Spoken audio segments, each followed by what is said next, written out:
Are we recording? Yeah. I don't know if this red light means I'm recording up here or not.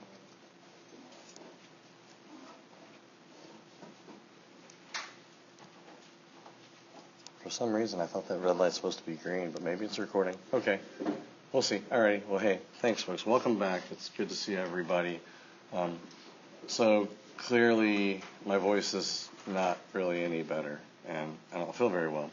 I'm sorry about that, but I appreciate you bearing with me. I don't want to have to cancel classes unless absolutely necessary.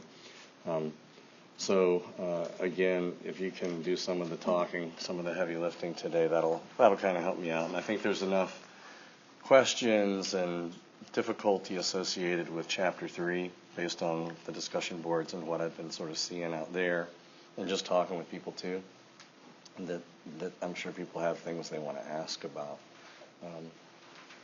Trying to think. So questions from you guys before we get back into thinking about the JTB analysis, about anything else. Okay, cool. All right, so last time we talked a little bit about truth. Given my voice, it wasn't easy, but we did do a little bit of that. So here's the basic program, right? S knows that P, if and only if, and we've got some conditions. And, of course, this is supposed to give us a set of necessary and sufficient conditions for our ordinary concept of knowledge. We're talking about propositional knowledge, declarative knowledge here, right? Knowledge of facts. And so somebody help me out. What's the first one? True. Right. P is true. And we need another one, right? Yeah, the belief condition. S believes that P is true. Now, if we need to, and I really encourage you to raise your hand and stop me. There aren't, it's kind of a cliche, but there really aren't any stupid questions except the one you don't ask, right? And this is hard stuff. So if any of this is still fuzzy for you, or you're not sure what would count, like why we have to keep packing these conditions on, now's as good a time as any, because these are fair questions for the essay exam, which is probably a week and a half, 2 weeks away.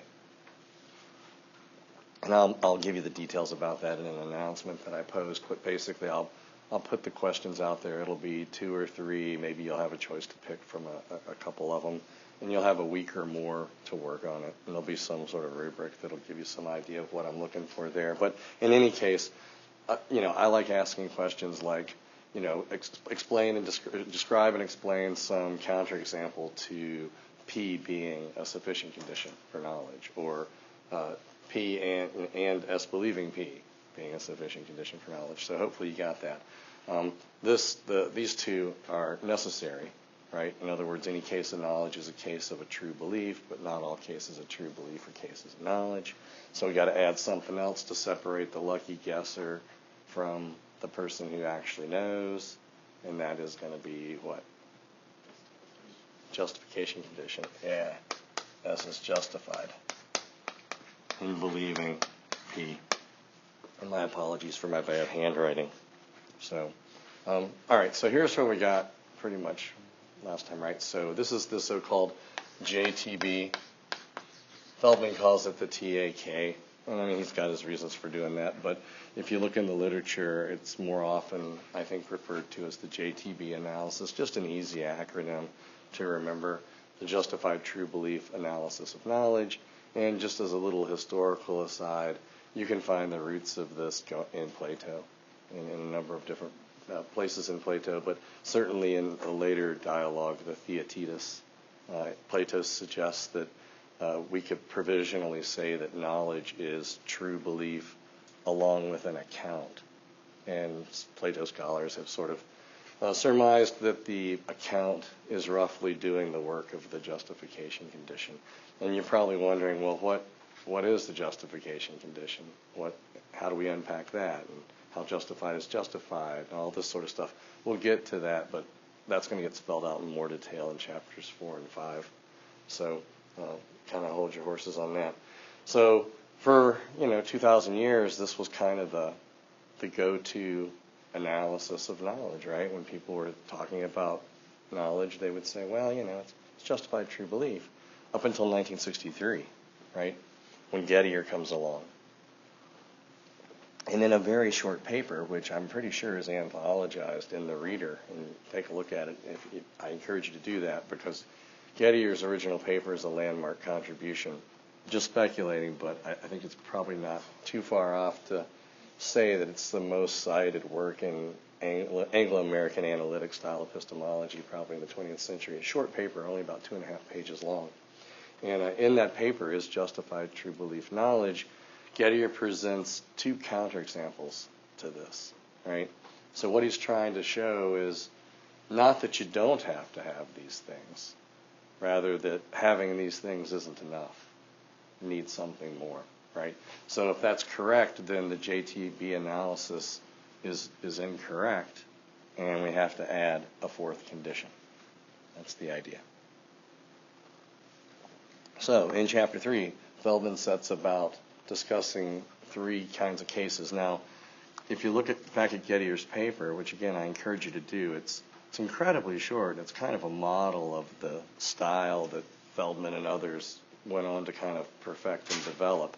These very short, terse, kind of to the point with no fluff articles where you make one or two little points that turn out to be pretty significant, little subtle things, right? But Gettier's examples are a little more baroque or convoluted, and part of that is just that, he kind of came up with it. So when you're doing it for the first time, it's you don't have any kind of map. There's no guide. But once it's set in, and people realize that it looks like Gettier's shown that this isn't enough, that this is false, then of course, at that point you could kind of come up with a recipe for cooking up these Gettier cases ad infinitum, and it got to be kind of a joke for a while there, in the, all up through the mid-'70s, where people were constantly submitting, their own fourth condition, only to have somebody, a few weeks or months later, publish an article showing that, well, actually you can modify the example in some, bizarre way, and it won't work. So there's been lots of proposals for what to put in here. A lot of people, when they're discussing this, just say JTB. Knowledge is JTB plus whatever gets around Gettier. And we just leave that open because the Gettier problem becomes sort of a black hole, right? Anyway, so I thought it might be a good way to start, and it helps me rest my voice if you guys could get some different people to volunteer to read these examples, these cases. I know you've read them. I've been looking at the discussion boards and stuff, but one of the things that I think is fair is that this isn't easy stuff, and it's easy. You can get kind of tangled up in the details and exactly which proposition is it that the person's supposed to be knowing or using to infer some other proposition. So getting the case described as carefully as possible is a helpful thing. Anybody want to take on the first one there, the 10 coins case? Read that to us. You can just start, I guess, the bottom of 25. Yeah, sure. Yeah, I don't mean to derail, but I had a question. So one of the things I was reading is, why is there no kind of condition that it can be something can be investigated logically or scientifically? Because I can't think of an example or a counterexample of anything that you could that would satisfy the JTB that you couldn't do some sort of qualitative or quantitative analysis. Help me out. I'm struggling. Why is that a portion of a truth condition that it can be investigated either logically or scientifically? That it can be? Yes. Well, I think there's a lot I think I could say back to that.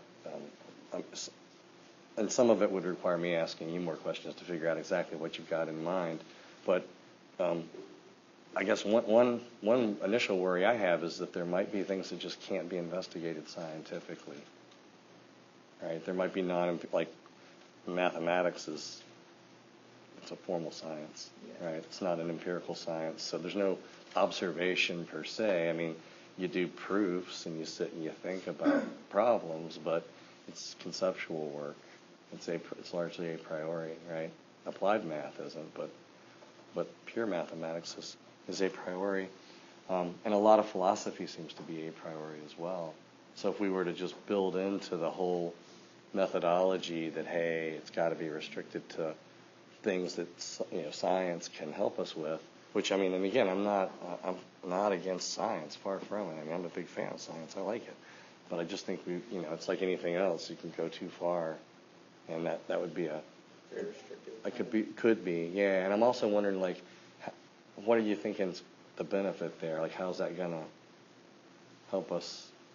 If we said something like, the subject matter of P, is that what you're thinking? The subject matter of P needs to be something that's susceptible or amenable to scientific inquiry? I mean, yeah. Because like God's existence, yeah. Does God exist? Okay, well, let's go do some science and find out. I mean, what happens to me when my body dies? I mean, I don't know. If I'm not my body, then it's hard to see how, are people ever free? What's the difference between right and wrong?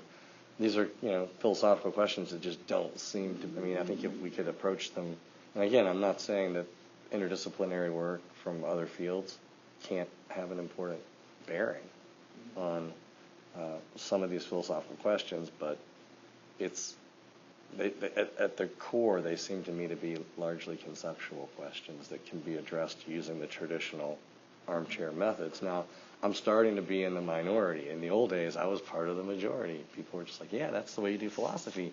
But it started changing. It's hard to know exactly when, but certainly by the late 60s, Willard Quine, famous Harvard philosopher, published an article called Epistemology Naturalized. And in that article, he suggests that a lot of philosophical questions, but particularly some of these epistemological ones, are really best thought of as scientific questions. We should turn all this stuff over to the natural sciences. And so that idea of trying to, and this is the naturalistic view that Feldman describes, right, in chapter 2, or into chapter 1. So there's certainly a growing contingent of folks that are really excited about that. And I think the stuff that's going on is really interesting and worth thinking about, but it often seems to me to either not solve the problem they set out to solve or change the topic, kind of thing. I don't know if that's a long-winded answer, but I don't know if it helps or not. But I mean, I think it's a fair question, and I hope I'm getting you right. Is that kind of what you had in mind? Yeah. Like, let the subject matter of P be something that's scientifically investigatable. Yeah. Well, cool. So anybody want to take a stab at just because I think it's nice to hear these things read out loud, and it saves my voice, which is not a bad thing either.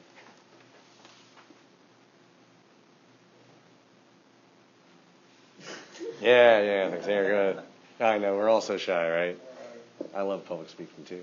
So just starting from the bottom? Oh, yeah, just right where it says example 3.1, the 10 coins case, just those examples, yeah. Okay, Smith is justified in believing, 1, Jones is the man who will get the job, and Jones has 10 coins in his pocket.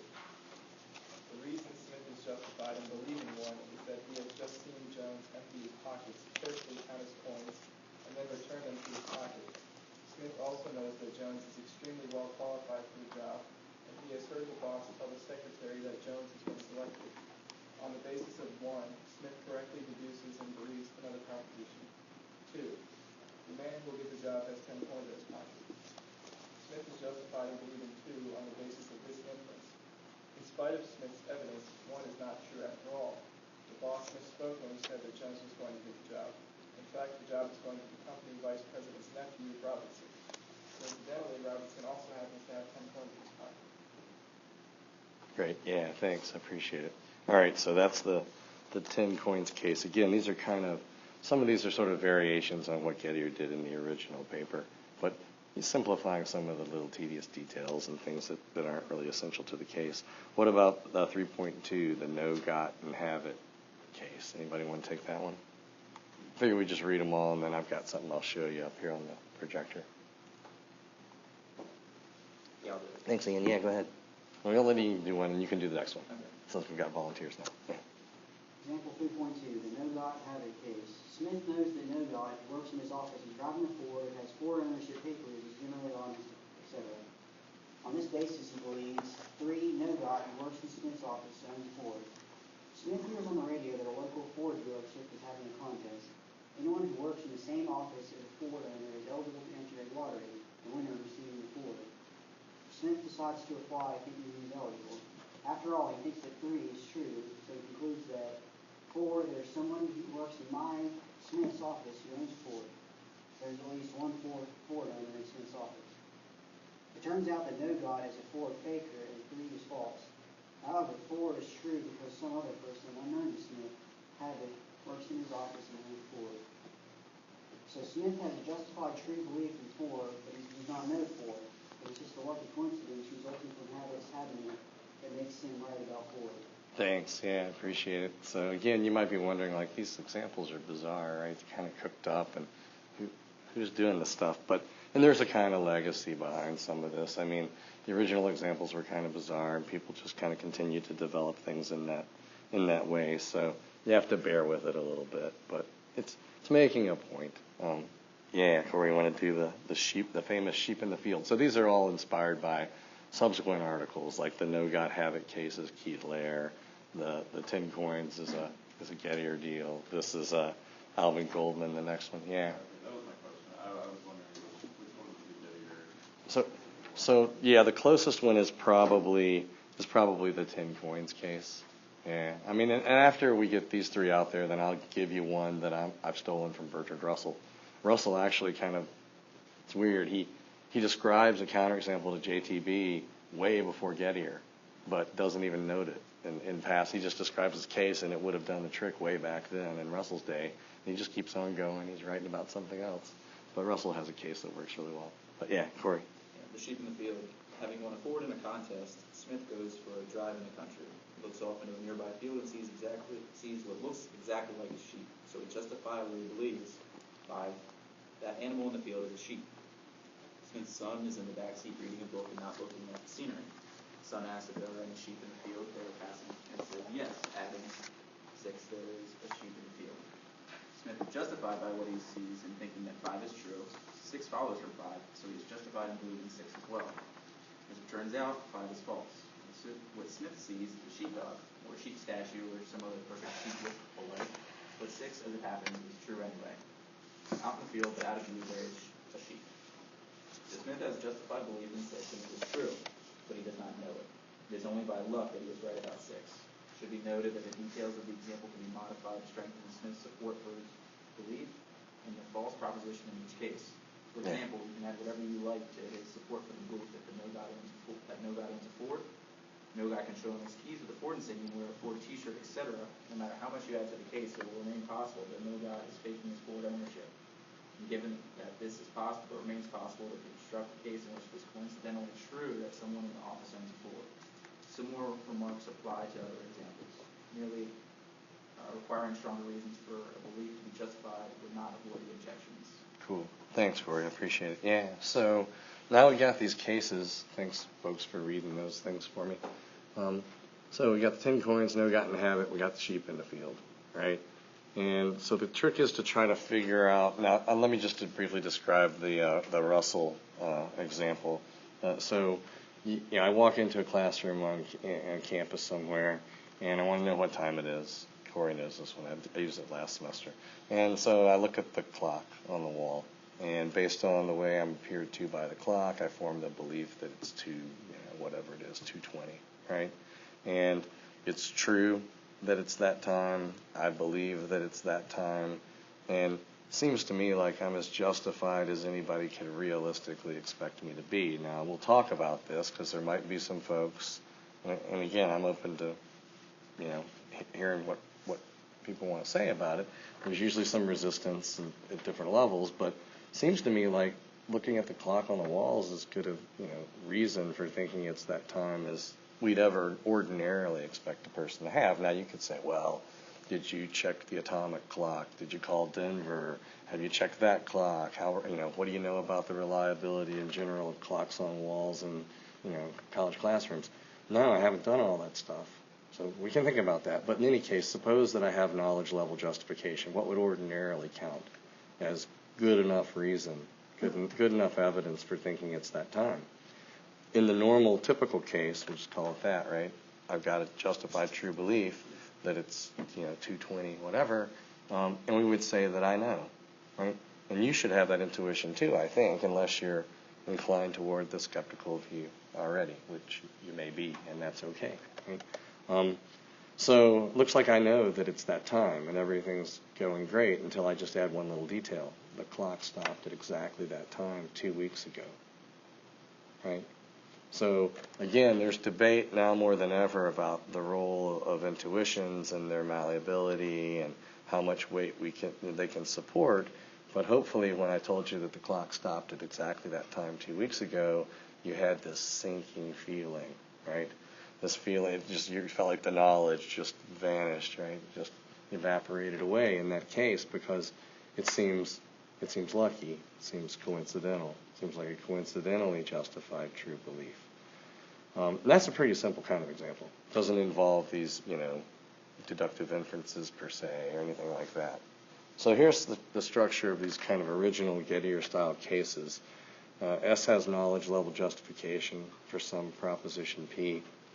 S deduces and justifiably believes some further proposition Q on the basis of P. Right? We'll talk about all this. P is false, Q is coincidentally true, so S has a justified true belief, right?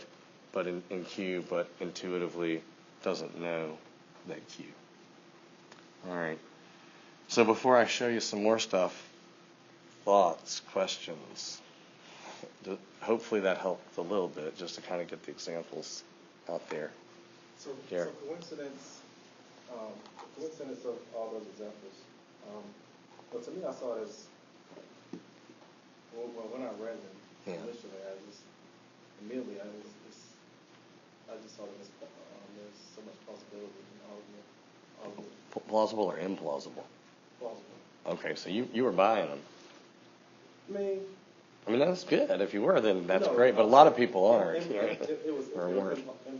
implausible. Implausible. Okay. Information that you don't know. Oh, okay. So that's kind of where I was wondering if that's where you're headed. So, right, and that seems to be the sense that I got from some of the discussion board posts, right, is that, well, these examples are kind of cooked up and bizarre, and who would ever be in this, and Feldman, I think he does a reasonable job of kind of trying to acknowledge that, right? He says at several different points, sure, these examples are kind of far-fetched and they're a little exotic, but they're possible, right? They're not impossible, logically speaking, and they're weird. It's unlikely you're going to find yourself in a Gettier-style case, but I guess if you were to sit around and think about it, and actually if anybody can remember a case that turned out to be one in their own experience, shoot me an email, share it with me, because it's kind of fun when you come across something like that. It could happen. Right? So trying to diagnose what's going wrong in these cases is part of either the fun or the pain, depending on how you look at it, right? Seems like part of what's happening clearly is there's some sort of breakdown between truth and justification, right? So the fact in the world that makes the claim true is disconnected in a sense from the reasons that the person has for thinking that it's true. Right? And that's part of the puzzle is what's the truth, what's the connection between justification and truth, right? The so-called truth connection. So you're thinking these examples are kind of maybe not that compelling. Yeah, especially the last one with the driving in the field. Yeah, I had a problem. You don't like the sheep in the field either? I mean, I can totally see the possibilities in these, but then the sheep one, I was just kind of like, if you see something in the distance and like you assume like already like that's just not, it just makes me. You think it's just that kind of quick and hasty scanning as you're driving by, and that person's not justified in believing that there's a sheep. Yeah, it was just like the justification of like saying that it was a sheep. To me, it was just kind of like, if you're not 100% sure, you're just kind of like, oh, it's a sheep. I don't know. Yeah, but we're not going to require 100% certainty, right? True. I mean, we can. Let's see where this goes, right? So, in the aftermath of Gettier's paper in 1963, when it first came out, I think there were people that kind of saw the importance of it and realized that, like, this is a landmark thing right off the bat.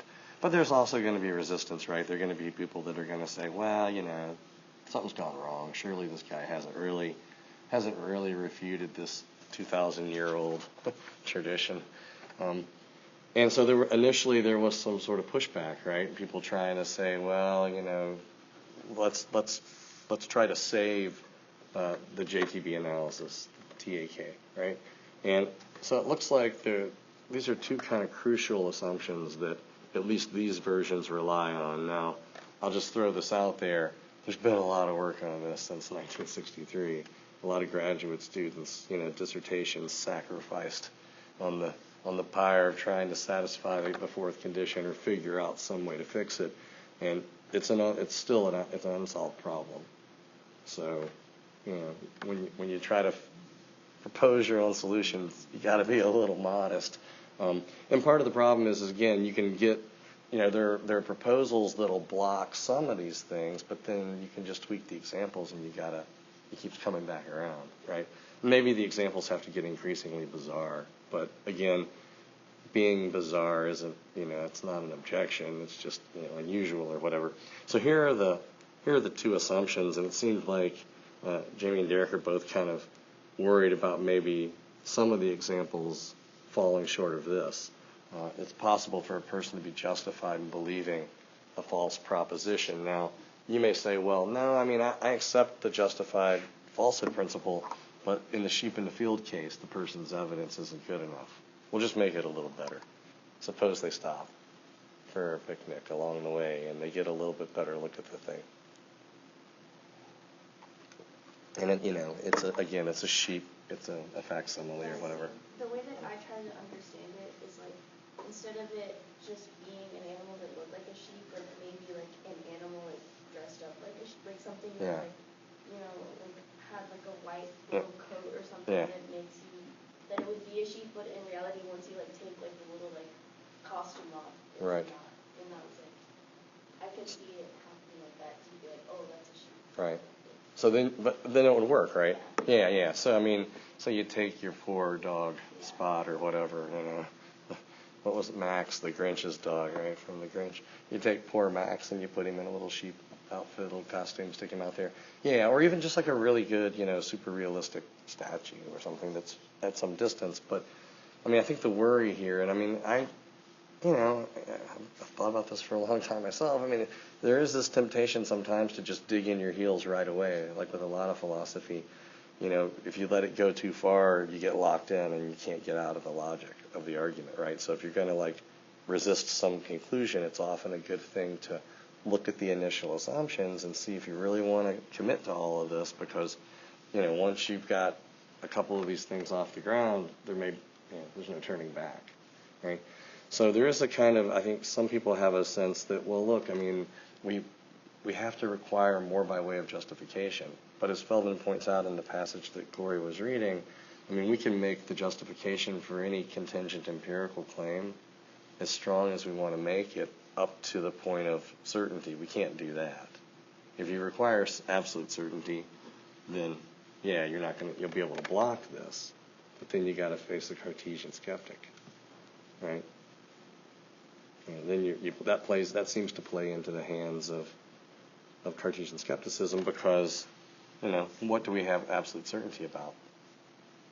Not much, it seems. So we've got the justified falsehood principle. That's one assumption, which, again, interested to hear what people think about it. But I'm inclined to accept it, because I think the standard view is kind of committed to it. Yeah, after I continued to read and I read this, I was like, okay. Yeah. I went back and I was like, okay, now. Right. This is pretty much justifiable. I'm glad you said that too, because I think that's a good point, that these things often repay multiple readings. I was saying this before class to some of the folks, that Feldman's writing style is very kind of to the point. There's not a lot of fluff in there, and it's stylistically it reads pretty easy, but then you get done with it and you think you got it, and it kind of evaporates, and the details matter, so you kind of have to go back. And I'd say multiple readings of most of this stuff are warranted. So there's this idea of, and I'll just go ahead and throw this out, the justified falsehood principle. It's been discussed a lot in the literature under a different heading, and I'll put it up here for you, called fallibilism. And we'll talk about fallibilism, but just so you've already got that idea, Feldman has a good paper called Fallibilism and Knowing That You Know. It's in a Phil Review paper, kind of a classic. And so here's the idea behind fallibilism is kind of a weird label because you might think, oh, I get it, our knowledge is fallible. But that can't quite be right because our knowledge, right, knowledge requires truth. And so clearly, genuine knowledge can't be fallible. Genuine knowledge has to be aimed at the truth. It has to satisfy the first condition. What fallibilism says is basically that you can have knowledge level justification without having to have conclusive reasons or conclusive evidence. So your evidence doesn't, Descartes wouldn't like that, right? Descartes' going to insist that, well, no, we've got to check all of our beliefs, right? And throw out the ones that don't satisfy this very high standard of impossibility of error.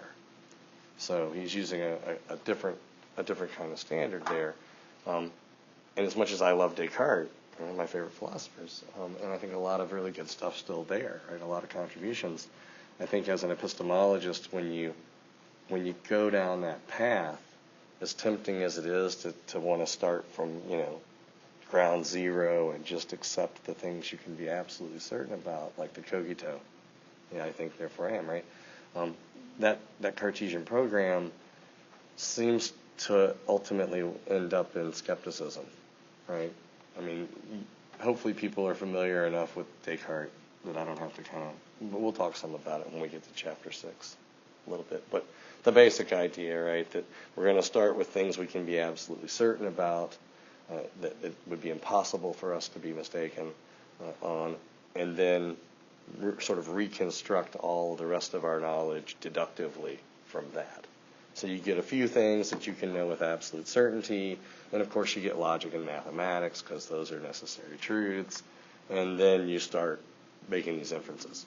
You start doing and it's modeled on the sort of Euclid program, right? It's an axiomatic, very inspired by Euclid's elements in geometry. So yeah, it'd be great if we could start with a few fundamental axioms governing some simple concepts and then just do it all deductively from there on out. Seems that science doesn't work that way, right? It's about the physical world, and these are contingent empirical claims. So that's the one principle, this idea of fallibilism. And then this next thing, I want to say a little bit about that. This is what he calls the justified deduction principle. And it's kind of, in the literature, it has another name. It's called the closure principle. I've got another overhead that I can show you. But I'll talk some about closure when we discuss that here in a minute. But the idea is that our knowledge is closed under known entailment, known logical implication. And I'll say some more about it. So let's consider the first possibility, which is denying the justified falsehood principle. What if we do that? What happens? Well, Feldman, I think, kind of makes this case pretty powerfully, right? That, yeah, you can do it. And this is not a bad thing, again, for even possible essay questions for a test, right?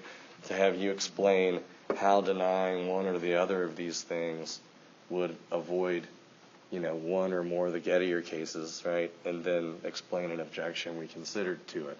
So if you're not sure how you can get out of this by denying JF, now is a great time to find out, to ask me. People see how it works? Hopefully. So what you can do is if you give up the justified falsehood principle, in other words, if you give up fallibilism, then you can block these Gettier cases by saying, well, yeah, the people in these Gettier counterexamples, they're not justified in the initial propositions, right? So take these initial statements here. Jones is the man who will get the job and has 10 coins in his pocket. No guy who works in Smith's office owns a Ford, and the animal in the field's a sheep.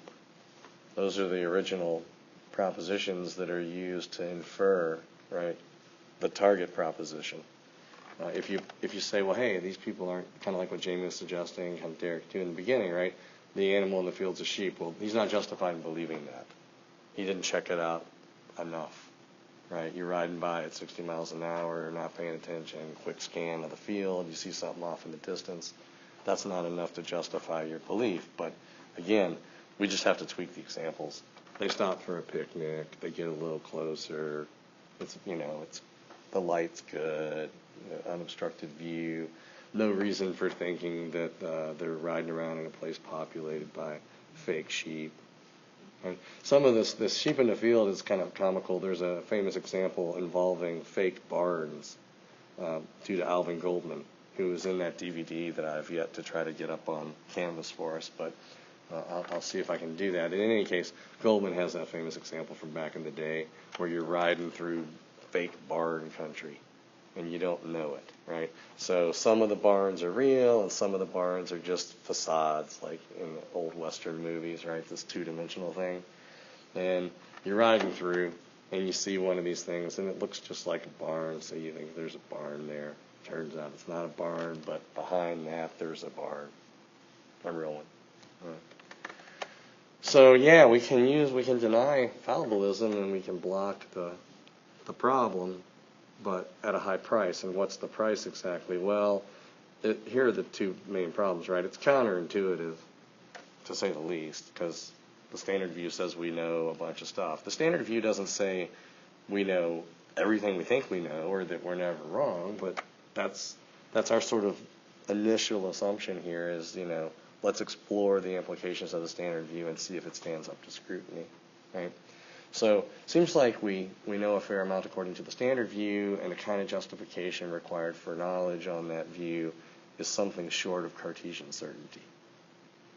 Seems right. And then, of course, there's this stuff about the same evidence principle. So anybody remember how that works before I show it? What's the idea behind the same evidence principle? It's kind of a supervenience principle.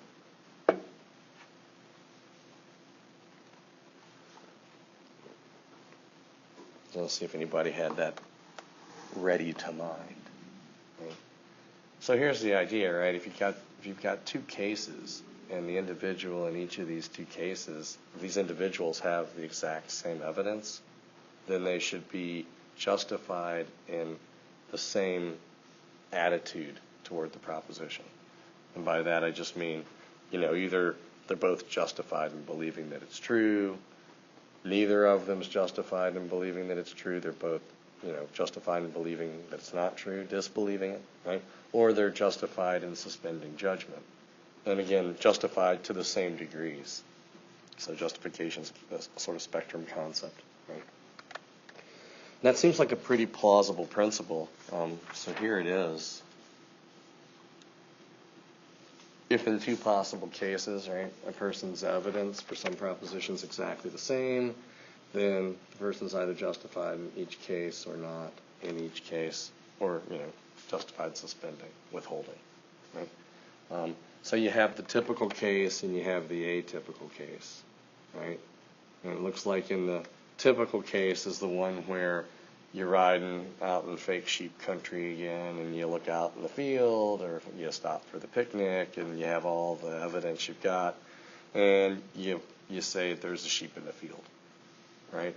And it's true because it's the real deal and you believe it and you're justified and right? Then the atypical case is the Gettier case. Everything's exactly the same from your internal point of view. From as far as you can tell, there's no difference introspectively between the two.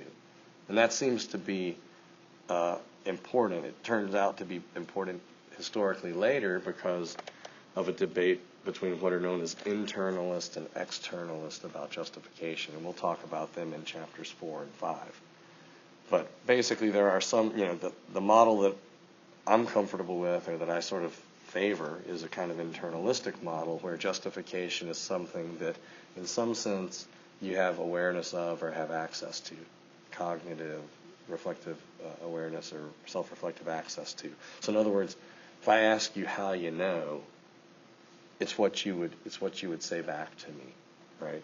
Now that doesn't mean that you have infallible access to your justification. Certainly people can think they've got reasons when they don't, and they can fail to notice that they've got reasons when they do, and people can misevaluate their evidence. So there's lots of ways in which there can be a mismatch between things, right? But I'm pretty firmly committed, at least in my own thinking still, to the idea that the kind of evidence I'm interested in, the way I'm thinking about it, it's internally accessible to the agent. There are people, and a lot of them now, it's kind of become, again, like naturalism, it's sort of it's taking root. Folks that think that justification doesn't have to be like that. Justification can be something that the agent's completely unaware of and tied to the reliability of the belief-forming process or tied to the proper function of the agent's cognitive apparatus or somehow tied to the causal chain that led to the belief. Any number of, so these are other proposals, and they make the evidence, the justification, if you will, that the person has, at least potentially beyond the person's awareness. You may think, well, that sounds like a good idea, actually. That's the way to go, because then we can, part of what's causing a lot of these problems, and also problems with the skeptic, is this sort of assumption of traditional epistemology that our justification be understood internalistically. And Feldman and his longtime co-author, Earl Connie, both at U of R, have a number of papers where they try to defend internalism against Alvin Goldman's externalist program. So if you're interested in some of that, I know it's kind of a lot, a little off topic, but if that sounds like something you're interested in exploring for a final paper, let me know. I can give you all the references and get you up and running on that. So in any case, this is the same evidence principle, and it seems pretty plausible to me. If you're willing to give that up, right, or if you're willing to understand evidence in such a way as to make it not something that the agent has, because think about it, in the typical case, from the internal standpoint, it's exactly the same in the typical and the atypical case, in a regular case of knowledge and a Gettier case, as far as you're concerned, what you're aware of. But there is a difference, right? And the difference seems to be one of how the justification is connected to the fact in the world that makes it true. But you're not privy to that. You don't know all the causal facts. You don't know how your beliefs are being formed at the neurological level. You don't know whether your brain is operating properly all the time, right? In fact, you probably have very few beliefs, if any, about what's really going on in your brain, other than just some, like most of us, right, some vague, whatever pop neuroscience we've picked up along the way that, well, there are a bunch of neurons, there are all these neurotransmitters, and, right? But that's the really crude level. The real description is going to be the full neuroscientific one. So, in any case, that's if we want to get rid of the justified falsehood principle. What about if we want to get rid of the justified deduction principle? That'd be another way to go. But before we get to this, thoughts, questions about the same evidence principle or JF? Yeah, Derek. So, the same evidence principle gets rid of the So yeah, the same evidence principle, you'd run afoul of that. In other words, if you got rid of JF, if you give up on JF, then you're basically giving up on the same evidence principle. Because what you want to say, what that would be basically saying is, well, look, a person in the typical case where there's knowledge, and in the Gettier case where there's not knowledge, they have exactly the same evidence in both cases, right? But they're justified in the one, but they're not justified in the other. Why not? What's the person supposed to? Because you don't know which one you're in. You don't know if you're in a case of genuine knowledge or if you're the hapless victim of one of these crazy Gettier examples. Alrighty, so the next thing is this justified deduction principle, and this often kind of confuses people, I think. This is the so-called closure principle. It's gotten a lot of discussion in the literature. This was really a big thing in the 90s, in the late 90s. Then people are still talking about it. Fred Dretske, who was at Duke for a long time, passed away not that long ago. Really nice guy and a great philosopher. Fred wrote a paper back in the 70s called Epistemic Operators, which kind of broke this topic at the time, this idea of closure.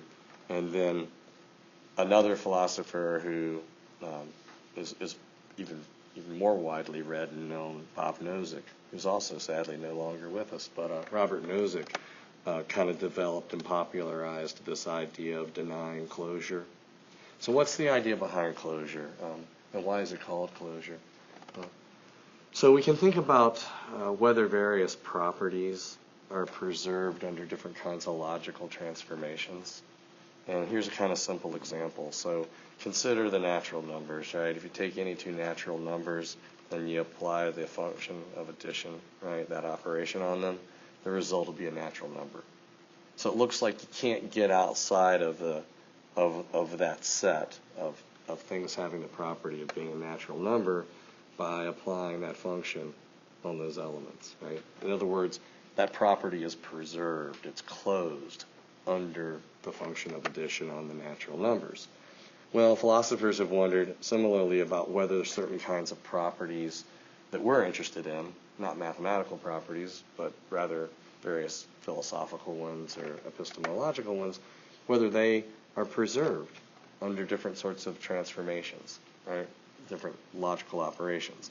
And so hence the name closure. Is knowledge closed or preserved? Is justification closed or preserved under, and then you describe whatever the logical maneuver is. In this case, it's going to be known entailment, right?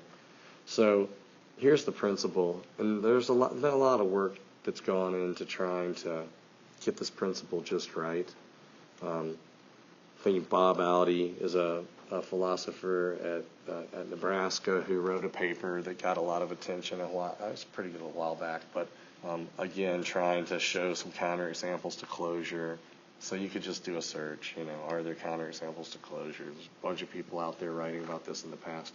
And it still comes up. So here's the principle, one version of the way Feldman kind of spells it out, and I like this version. If S is justified in believing P, right, and P entails Q, right? In other words, it's necessarily true that if P is true, then Q is true, right? And S sees that, right? S has enough logical acumen, which isn't a whole lot, right, to recognize that, well, hey, if P is true, then Q's got to be true, right? And comes to believe Q on that basis, then it looks like S knows that Q, or S is justified in believing Q. All right? So, simple kind of thing, right? If I know that there are 10 people, let's do it for justification, not for knowledge. And you'll notice when, this is a subtlety, I was rereading the chapter today before class, but you'll notice there's a shift when he's talking about JF and JD, we're talking about assumptions involving justification. But when we start talking about no false grounds and the no defeaters approaches, right? Those are attempts to figure out what the fourth condition is. We're not there yet. These proposals are proposals designed to try to save JTB and avoid Gettier, right? It took a little while before people finally cried uncle and said, okay, the Gettier examples are the real deal. They work. There's something wrong with the original proposal. So if we do it for justification, if you're justified in believing that there's 10 people in the room right now, you know that entails that you're justified in believing that there's more than 3 people, right? Because 10 is greater than 3. So these are implications of things you know. It's not exciting knowledge, right? If I'm justified in believing that there's a green mug on the table, then I'm justified in believing that there's a mug on the table. I'm justified in believing that there's something green on the table, right? Because these are all, the only way those things could be true, right, is if this first thing entails that the second thing's true, essentially.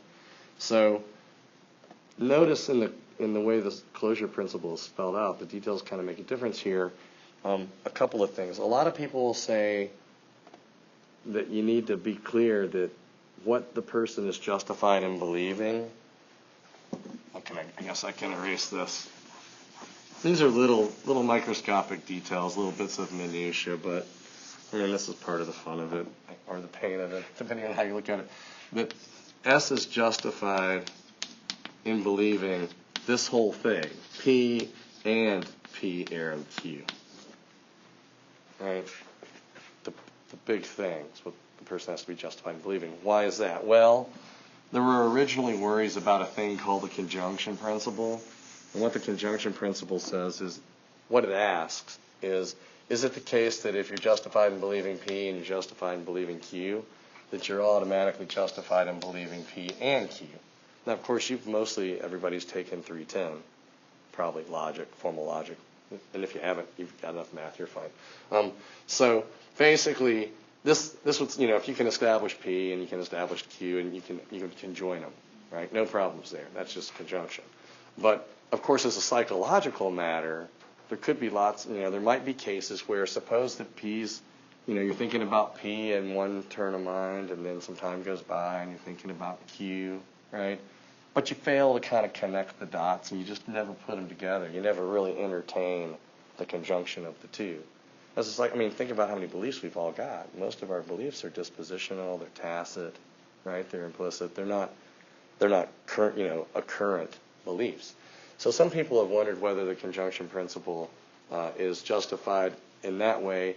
And then there's also another problem known as the lottery paradox, where it looks like if you start getting justified in a bunch of individual things, and then you say, well, then you're justified in the whole thing, you can land yourself in paradox. We'll talk about the lottery paradox when we talk about skepticism. So that's why I think it's important to make it clear that what the person's justified in is this claim right here. It's that they're justified in. So that's the first thing, because we don't want to have the fate of closure depend on the fate of the conjunction principle. That's a different debate. At least it should be, right? We can debate that at another time. So that's the one thing. Here's the other thing. Notice that on the other side, when they get justified in believing Q as a result of this whole thing, it's in virtue of recognizing these connections, right? Because somebody might say, well, look, I can get a counterexample to closure here. Suppose that S is justified in P, then it does turn out that if P is true, then Q's got to be true. And suppose that S believes Q, but when you ask S why, S says, well, I talked to witch doctor. Witch doctor told me to believe Q, or I consulted the tea leaves, or my astrologer said Q's you for today. You got to believe Q. Right? These are bad reasons, right? Or just some hasty generalizations, some wishful thinking, whatever, right? That's not going to do it. So it really needs to be that the person comes to believe Q on the basis of spotting these connections. So again, stuff that in the literature, the background literature, gets discussed. So suppose all that's in place, right? It's a simple idea. It basically just says that you're justified in believing the deductive consequences of things you're already justified in believing. I mean, it's essentially like modus ponens, right, as a rule of inference. I mean, everybody remembers old modus ponens, right?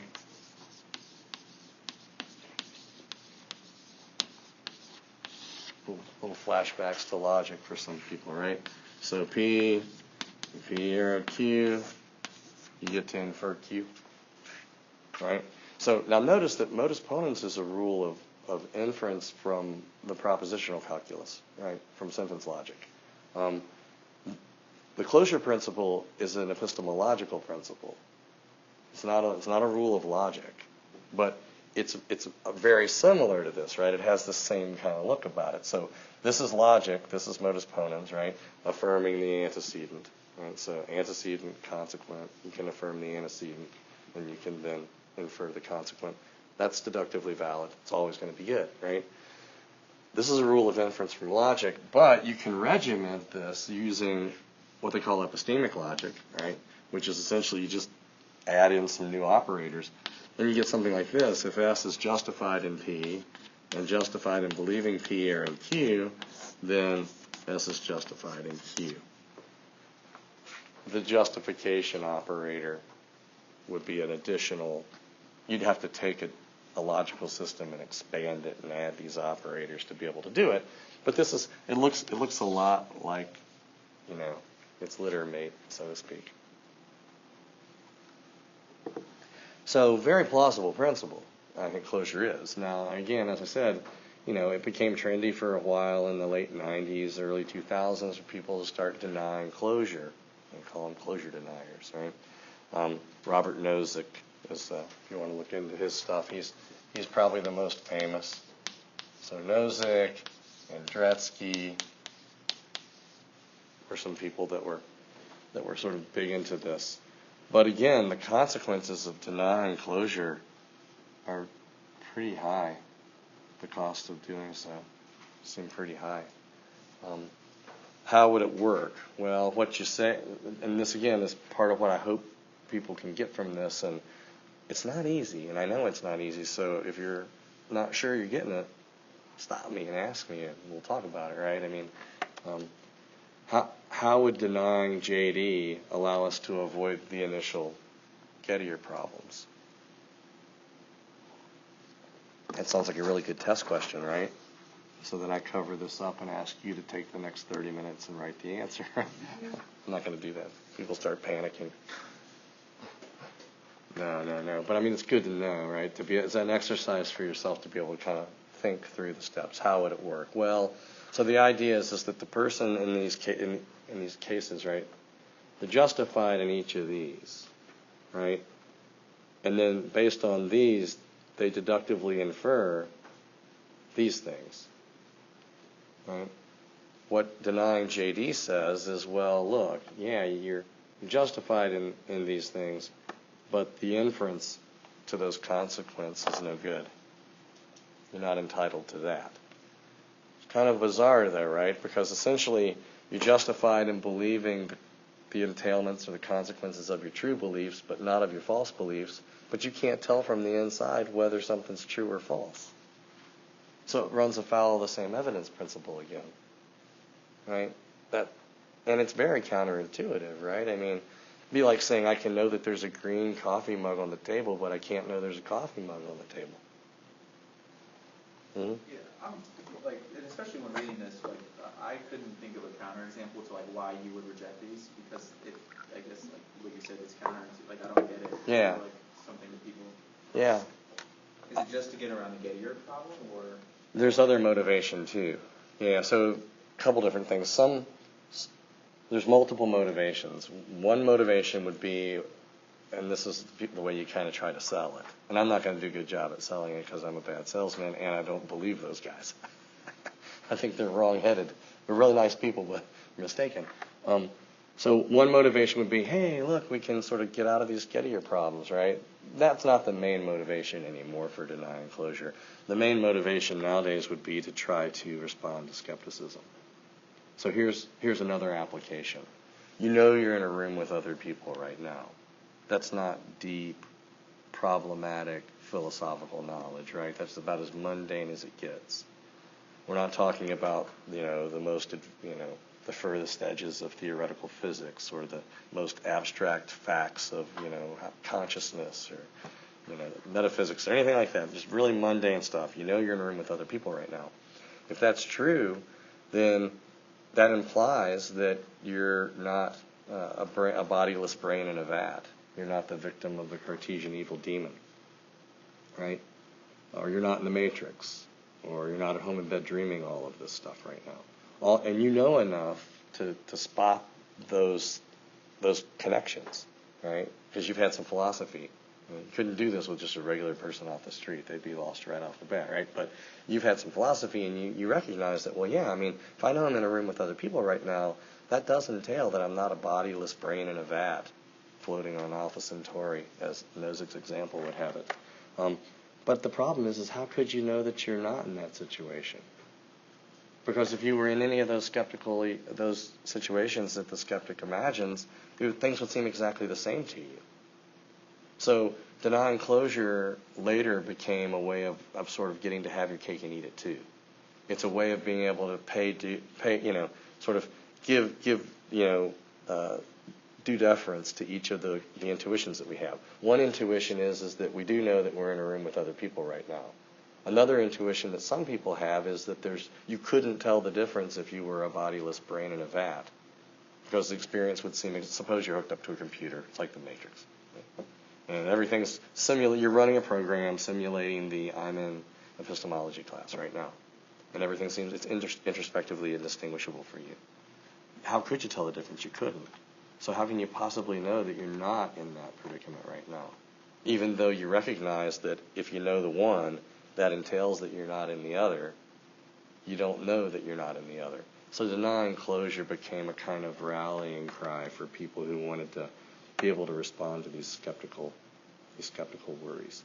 And invariably, the people who want to deny closure, they're almost never internalists like myself. They're almost always externalists. In other words, people who think that justification isn't a matter of being able to reflect on your evidence. I mean, yeah, that might be an option, but you don't have to have your evidence be introspectively accessible. Yeah, Aaron. The Bertrand Russell example seems to be different from these in that if you deny closure, that it wouldn't help you in that example because these all deal with consequences. That someone owns a Ford is rather than no doubt owns a Ford. You're right. Deal with the closure issues. Bertrand Russell seems completely different. It's a different kind of thing. Yeah. Yeah. So that's, yeah, thanks for pointing that out. Yeah, I wish Russell had noted it, right? Well, of course, he didn't need any more achievements. He's already got plenty. But yeah, no, so you're right. I mean, in that case, it seems like you don't have to go through you don't have to make the inference. Yeah, cool. Good. So again, I mean, I'm not inclined, and if you've read this, which I hope and assume you have, you hear what Feldman says about it, right? He's not a fan of it either. Not surprising. So if we're not going to get rid of JF and we're not going to get rid of JD because those both seem, as much as they would allow us to preserve the original, the JTB analysis, then what are we going to do? Well, this is where it gets even more kind of down the rabbit hole-ish, right? So we get the no false grounds approach. So he discusses two different ways, again, kind of early ways, that people were inclined to go to modifying the traditional analysis. So now we're thinking not about saving it, but we've recognized that, okay, JTB isn't true in complete generality, right? I mean, now keep in mind, it gets a lot of cases right.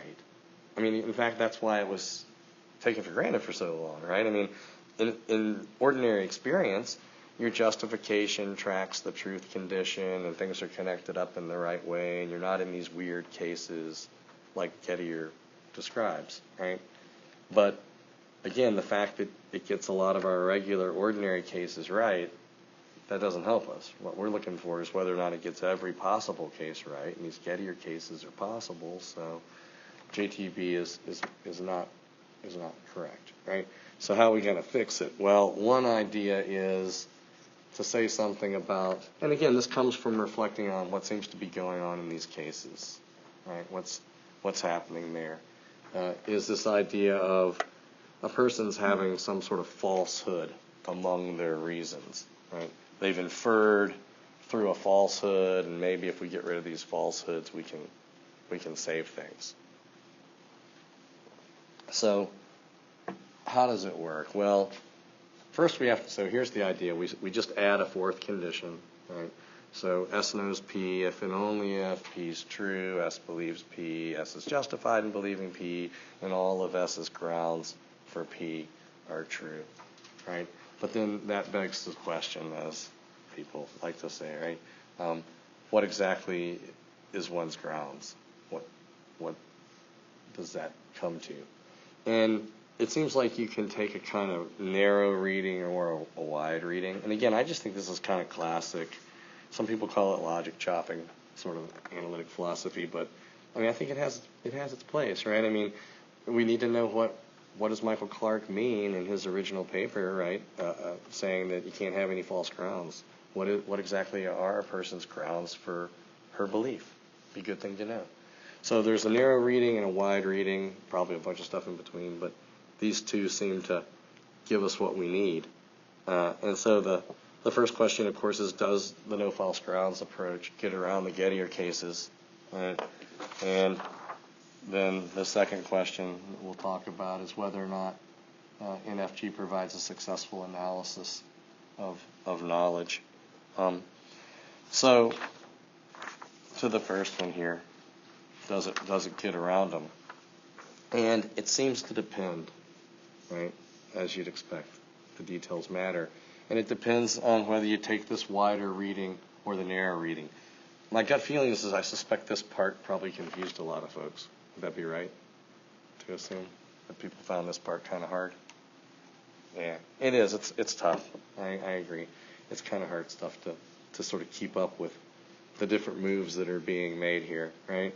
So the idea is that if the grounds include, how is it that he has it set up? So you've got the narrow grounds, which is just the explicit steps in your reasoning are your grounds, right? So just the actual explicit moves that you make. And then the wider reading is grounds include anything that play any role in the formation of the belief, right? Including your background assumptions and so on, right? So we need to try to go back and apply it to one of the cases and see how it works. Anybody want to try to do it? Like the 10 coins case. Which one was the one that Feldman used? I remember when he walks us through it. Yeah, go ahead, Derek. Is it no got? Yeah. And he comes up with this alternate route thing, right? So if it's just the explicit steps, right, then you can block the Gettier cases, at least as originally described, like the no-got case, right? Because they're one of the explicit steps that the person explicitly reasons through a falsehood, as they came to say in these discussions, right? But as Feldman points out, it looks like and this is sort of again par for the course with this part of the literature. You can just tweak the example, right? In the alternate route, the person arrives at again the same conclusion, but doesn't reason explicitly through a falsehood, right? They just go right to it, right? So Smith draws the same conclusion as before, but doesn't seem to rely on a falsehood to do it, right? At least not explicitly. So what does that show? Well, that shows that the narrow reading of grounds probably isn't going to be enough, right? So we need to use the wider reading, everything that the person. So we know there's a falsehood lurking in the neighborhood, right? And that's why we want it to turn out that the person doesn't have knowledge. Right? So we're going to have to expand this out a little bit broader, right? And use the wider reading. And here's the problem, right? You solve one problem, but another problem pops up. It's always, and I think those are, again, if you can come up with a paper that creates that kind of dynamic, then you've got a good idea, right? Because you can show how, well, look, here's a problem for a certain theory. Here's a plausible proposal about how to fix the problem. Walk me through how it would work, how it would solve the problem, but then point out that, yeah, you can do that, but it creates this whole other problem over here. Just those make for nice papers when you can get one. All right, so if we go with the wider reading of grounds, right, which seems to be what we need to do in order to keep this from being a case of knowledge, then the problem there is that it looks like it's gonna say that some cases that intuitively are knowledge aren't knowledge, right? And this is the second example he gives over here, the extra reasons case. Take a look back on 33 for that one. Now I've got a whole bunch of notes here. This stuff's out on Canvas, and if you haven't, since you're in the face-to-face version, you might not be looking at the stuff I project too much. I'm not going to put all this up there because it's like 3 pages long where I explain it, but basically my explanation is just Feldman's explanation. So if it doesn't make sense to you, take a look at it a couple of times, shoot me an email, and I can say something back to you, hopefully that'll make it click. Right? But roughly the idea is that, look, I mean, if we go with the narrow reading, right, then it'll block the case, or it won't block the case, so we need to go with the wider reading, and the wider reading would block it, but then the wider reading is also going to keep some cases of bona fide knowledge from counting as knowledge because of the extra reasons. And this is example 3.5, right? So he's got multiple reasons here for thinking that somebody in the office owns a Ford. He's got the no-got evidence, but he's got the have-it evidence as well. So what does this show? I mean, the moral of the story is that, as you would expect, knowledge is more complicated than it seems at first blush, right? Just having some falsehoods among your evidence, or among your justification, that's not enough to keep you from knowing. And that seems, upon reflection, I hope to be right, because let's face it, each of us is working with whatever evidence we've got at the time. And some of that evidence is going to be on track, it's going to be reliable, it's going to be veridical. Some of that evidence is going to be misleading, right, in many cases.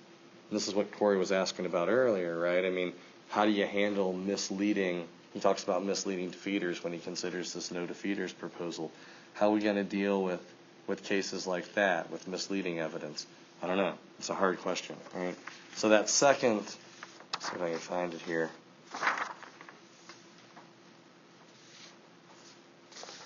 This is it. So here's the upshot. In order for Clark's no false grounds approach to be successful, two things have to happen, right? All Gettier cases have to be cases where someone has a false ground for the belief, right? And no case of knowledge is a case where a person has a false ground. Now, admittedly, there's a falsehood lurking in the vicinity in these Gettier cases, right? You might think, yeah, that's got to be part of the story. That's got to be part of the ultimate explanation for what's going wrong in these cases and any plausible proposal for what the fourth condition is. And Feldman agrees, right? If you've read to the end, then you know, not very satisfying. He knows it's not very satisfying, right? This idea that the reasoning can't essentially depend on a falsehood, because I mean that's just a promissory note that has to be cashed. What do you mean by what is it for something to essentially depend, right? Given that we're situated in a space where our evidence contains a mix of evidence that's reliable and on the right track, along with evidence that's misleading and potentially throwing you off, right? So no easy kind of a solution here. Let me just pause and stop with that for a minute and see if people want to ask questions. So again, we've got the alternate route and the extra reasons cases. Both of those examples, I think the alternate route one is probably harder for people to kind of work through, like what's going on there. But and Feldman wrote a little paper, actually in 1974, called On an Alleged Defect in the Gettier-style Counterexamples. So he's really kind of the person that broke this problem. In the early stages, from 63 up to about 74, I think a lot of people were on board with something like this, you can't reason through a falsehood. But then he and others pointed out that, you don't have to reason through the falsehood. You might just have that as part of your evidence and just immediately leap to the, right? So like Bertrand Russell's clock example, there's something creeping around in there, namely the clock on the wall is broken, or the clock on the wall stopped 2 weeks ago at that exact moment. Yeah, I'm presupposing that the clock's functioning properly and that there's no funny business, right? But what am I to do, right? I mean, that seems like a reasonable, starting point, unless I've got good reasons for thinking something's going on, something's up. Thoughts, questions from you guys? It's a lot. It's kind of a brain boiler. Do people feel a little bit better about how it's supposed to work now, at least how the Gettier cases work and sort of the ins and outs of it? So next time the plan, assuming we meet, and I'll keep you updated on Canvas about this, but if I don't have jury duty and we meet on Tuesday, then we'll talk about the no defeaters approach, and that should get us up to Chapter 4. I'll go ahead and post another discussion prompt, get that out there so people can be working sort of at their own pace, but I wouldn't need that before our next meeting Thursday. But it'd be nice to have something, because hopefully we can get us back on track so we're not too far behind for the first exam. Thanks, folks. I appreciate you bearing with me with my voice. Thanks.